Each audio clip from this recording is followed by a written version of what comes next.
இப்போ எந்த லைனில் போயிட்டுருக்கோம் சொல்லுங்கள். Middle line. இப்போ ஃப்ரண்ட்டில் டிராஃபிக் இருக்குது. பார்க்குறீங்களா? இப்போ பைக் வராங்க. கிளச் பிடிங்க, அப்படியே ஸ்லோ பண்ணுங்கள், ஸ்டாப் பண்ணுங்கள். ஃபஸ்ட் கியர் மாற்றிக்கோங்க, பிரேக் விடுங்க, போகலாம். கிளச் விட ஆரம்பிங்க,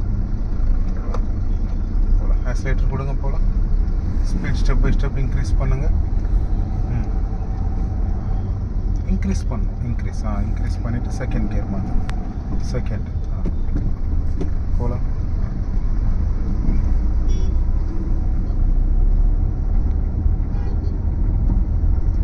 ஸோ நமக்கு க்ளோஸாக மற்ற கார் அந்த லைன்லேருந்து வரும்போது இப்போ நம்ம முடிஞ்ச அளவுக்கு செக் பண்ணிவிட்டு ஸ்லோ பண்ணணும். நம்மளும் ஈவனாக போயிட்டே இருக்கக்கூடாது.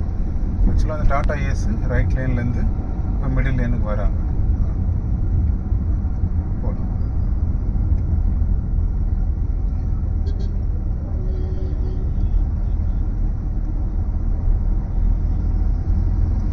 செகண்ட் கியருக்கு ஏற்ற ஸ்பீட் ரீச் பண்ணியாச்சு.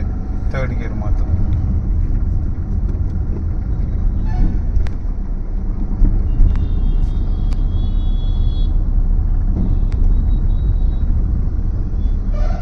நமக்கு ஃப்ரண்ட்டில் வண்டிக்கு எவ்வளோ ஸ்பேஸ் இருக்குது, நமக்கும் முன்னாடி போகிற வண்டிகளுடைய ஸ்பேஸையும் நம்ம ஜட்ஜ் பண்ணணும்.